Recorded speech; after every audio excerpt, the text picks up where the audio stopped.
This footage was shot with a Zeiss DTI 6 with a 40mm lens, and it's to give you an idea of what it looks like, and should be probably read in conjunction with a full review on our website if you want to go there. You can have 3 different colour modes at your fingertips. In this case, we've got night eye, which protects your night vision. We've got red hot, and we've got black hot. And you can flick from one to the next really quickly and easily with a button. Off in the distance, you can see how far it detects. That far hill is 1.5 kilometres away, and even without magnifying it, you can see the little tiny dots in the distance, which are more deer, and deer in the foreground, of course, in the middle ground. Deer everywhere in this place. It was great. There's also a wombat you can see moving across the middle ground there.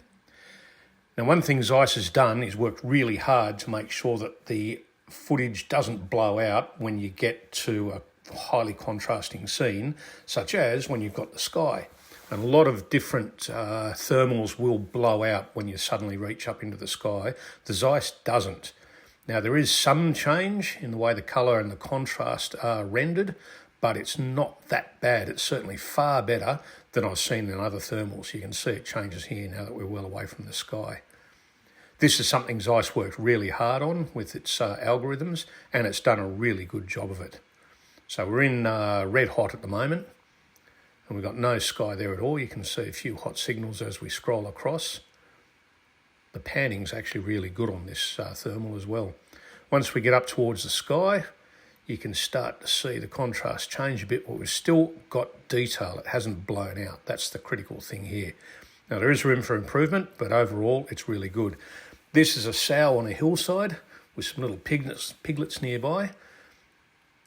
Once we get rid of the sky in the background, you can see the contrast really improves because we haven't got that massive contrast for the thermal to deal with. And the piglets stand out well, so does the sow, until we get the sky back in there and we get a bit of blowout here. You can see that the contrast is not as good as it used to be.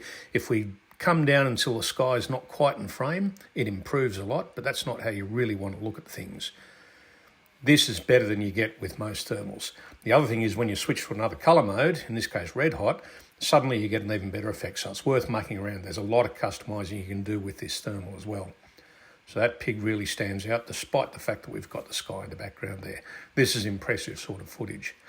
Now, just to give you an idea of some of the other things, that's a couple of deer way off in the distance behind some trees, and it picks them up quite easily. And even through all the leafiness, the foliage and everything else, you still get a fairly good glimpse of what's there and what's happening.